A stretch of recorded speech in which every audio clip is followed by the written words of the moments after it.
let's brighten ourselves for a moment here before we go into the horrible. The fact that Viggo Mortensen doesn't even freaking know that the show was on and what channel it was on or streaming service, that's brilliant.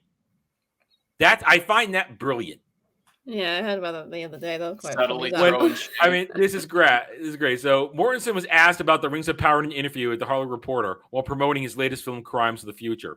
When first asked about the show, if he planned on watching it, Mortensen replied, "What? What is that? The TV thing? It's with Apple or something?" I don't even know where it's on. I find that so beautiful. Hey, wait, this isn't the Lord of the Rings I was involved in, so I don't give a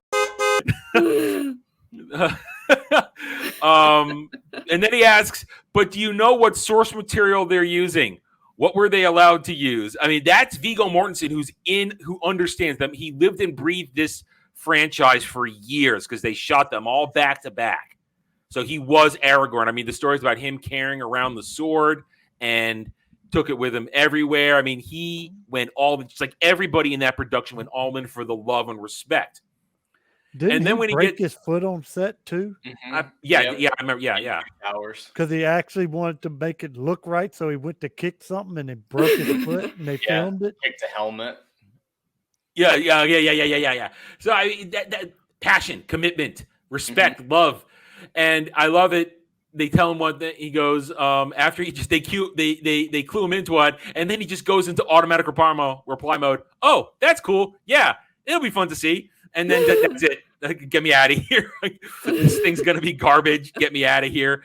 How it's not even attached to what I did. Get me out of here. I got nothing to do with it. I remember reading somewhere his son actually cameoed as one of the orcs. It was the first orc that he'd actually killed in the Battle of the Pelennor Plains on the third film.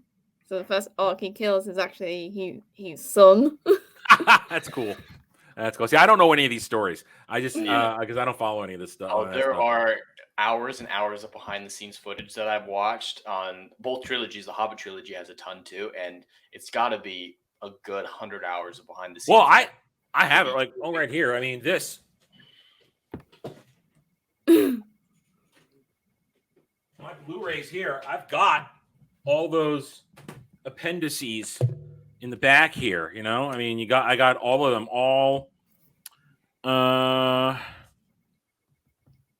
6 parts from all that, and I know that's all in here. All that stuff's in here. Oh, it's great. You should definitely check it out. But the Lord of the Rings deal is the people running the rights are straight up insane. They are so stupid with their money because Peter Jackson's been talking for 2 decades that there's a longer cut of all 3 movies with a ton of unseen footage. And we've seen a little bit of it before, but he's been teasing that for the 20th anniversary, he'd release them, at least online, maybe at theaters for some select places.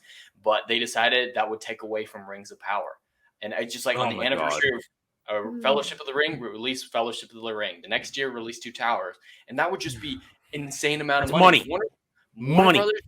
$1 billion each, easy. I would say that would because it's not just like a little bit more. It's like half an hour to an hour more per movie. Printing money. You're printing money with that. But that takes away from woke Rings of Power. It's distracting. And I want it. But yeah, since Peter doesn't own the rights anymore, he can't do it on his own. And Warner Brothers or whoever's in charge is like, no, we want to focus on Amazon right now. The future, not the past. They kept saying that. It's about the future of the franchise, not the past. Oh, my God. I'd say something rude, but why waste my breath?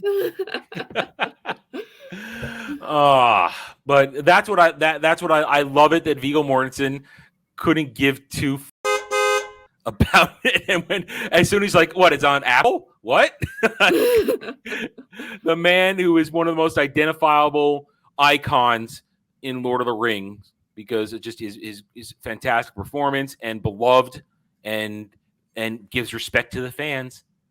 That's what you got to say about when dealing with that. Respect to the fans. You always say that's always one of the most important things. But when to him just not know, and then as soon as he finds out that it's not even related to what he did, yeah, okay, that's great. Bye. Howdy, y'all. The first chapter of my fantasy novel, Guardian of Innocence, is now available for free. Click the link in the description below and join me in an old-school good versus evil story where Cole Larry's, a a disillusioned mercenary suddenly finds himself dropped into the middle of a destiny he never asked for as the protector of Jania Sarai, a blacksmith's daughter who may hold the answers to finally stopping a millennia-old threat to the world of Rosetta. Cole's perceptions of love, family, trust, loyalty, as well as his very beliefs in fate versus free will shall be tested as he struggles to keep Jania safe from the minions of the dreaded Zabor Tal, former champion of the gods and now ruler of the long-forgotten Yis Empire. Click the link below, enjoy the first chapter, subscribe to my YouTube channel, and help it grow so that I can bring you the full story in the near future. Thank you, and enjoy the video.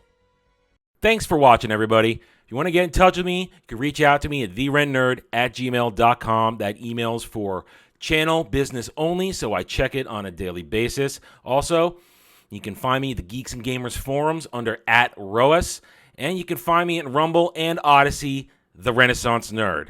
Thank you again. See you next time.